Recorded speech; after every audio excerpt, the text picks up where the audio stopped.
The flickering TV screen cast dancing shadows across the living room. Jenny chewed on her thumbnail, eyes darting between the clock and the phone. Babysitting wasn't so bad when you had MTV for company. But 10 o'clock was still an hour away, and Timmy, the little boy she was watching, was being way too quiet upstairs. He was supposed to be asleep. Mrs. Peterson had been very clear about that. Bedtime at 8 sharp, Jenny. He's got school tomorrow, but the house was so big, so full of creaks and groans, that Jenny couldn't shake the feeling she was all alone. Except she wasn't, was she? Timmy was up there, somewhere. The phone's shrill ring made her jump a mile. She snatched it up, her heart pounding a frantic rhythm against her ribs. "Hello?" Her voice came out a breathless croak. "Jenny, is everything all right?" Mrs. Peterson's voice, tight with worry, crackled through the receiver. "Is Timmy okay?" Jenny frowned. "Yeah, he's fine. Sleeping like a log. Why?" There was a pause, filled only by the faint hum of the telephone line. Then Mrs. Peterson said, her voice barely a whisper, "That's strange. I'm already home." The phone clattered against the receiver as Jenny's hand flew to her mouth. Mrs. Peterson? Home? But that couldn't be right. She wasn't supposed to be back until after 11. Jenny glanced at the clock again. 10:02. Had she lost track of time? She strained to listen, every nerve ending on high alert. The only sounds were the rhythmic ticking of the grandfather clock in the hallway and the faint murmur of the television. And was that a soft whimper coming from upstairs? Heart thudding against her ribs, Jenny crept towards the stairs. Each step creaked in protest. The sound amplified in the stillness. She reached the top, her hand gripping the banister so tightly her knuckles turned white. Timmy's door was slightly ajar, a sliver of light escaping from within. "Timmy?" she whispered, her voice trembling. "Are you okay?" There was no answer, only the faint rustle of sheets. Taking a deep breath, Jenny pushed the door open. The room was empty. The bed was neatly made, not a single crease disturbing its surface.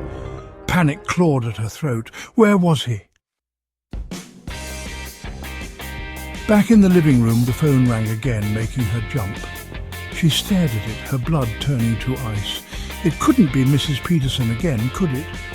Taking a deep breath, she answered. "Hello?" "He likes to play games," a voice rasped. It wasn't Mrs. Peterson, it was high-pitched, almost childlike, but laced with a chilling undercurrent that sent shivers down her spine. "Hide and seek is his favourite." The line went dead. Jenny stared at the phone, her mind racing. Who was that? And what did they mean? A terrible premonition settled in her gut. This wasn't a game. Something was very, very wrong. "Mummy's home?" A noise from outside made her whirl around. Headlights cut through the darkness, momentarily blinding her. A car door slammed shut. Relief washed over her, so potent it almost made her knees buckle. Mrs. Peterson was back. It was all going to be okay. She raced to the front door, flinging it open just as Mrs. Peterson reached the porch. "Mrs. Peterson, thank goodness you're back.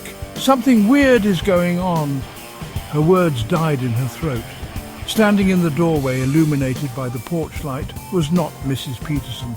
It was a woman, yes, but her face was pale and gaunt, her eyes hollow and black, and those eyes, those empty, bottomless pits, were fixed on Jenny with an unnerving intensity. "Not my Timmy. You shouldn't be here," the woman hissed, her voice a low growl. "He doesn't like visitors." Fear, raw and primal, surged through Jenny. She tried to slam the door, but the woman was too strong. She wedged a foot in the doorway, her grip on the doorframe tightening. "Who are you? What have you done with Mrs. Peterson?" Jenny cried, her voice shrill with terror. The woman chuckled, a dry, brittle sound that sent shivers down Jenny's spine. "Timmy's mother is here," she said. her voice taking on a sing-song quality.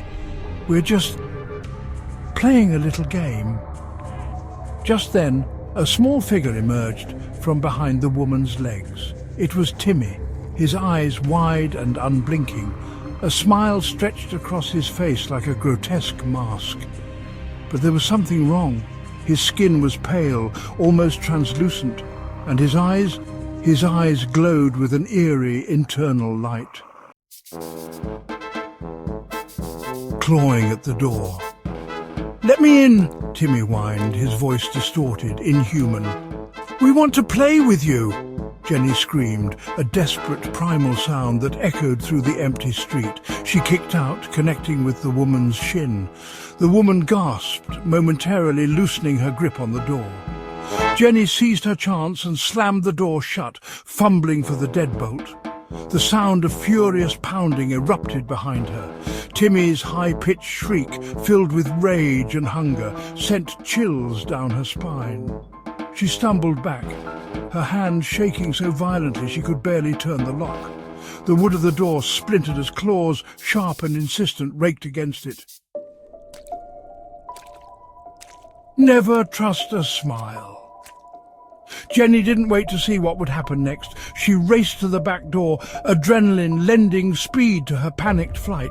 She threw the deadbolt, then scrambled through the house, searching for another way out, another barrier between her and the thing that were trying to get in. She didn't dare breathe, didn't dare slow down, not even when she heard the front door splinter and crack, followed by Timmy's triumphant shriek. As she finally burst out of the house into the cold, unforgiving night, only one thought echoed in her mind. Never trust a smile that doesn't reach the eyes, especially not on a night like this.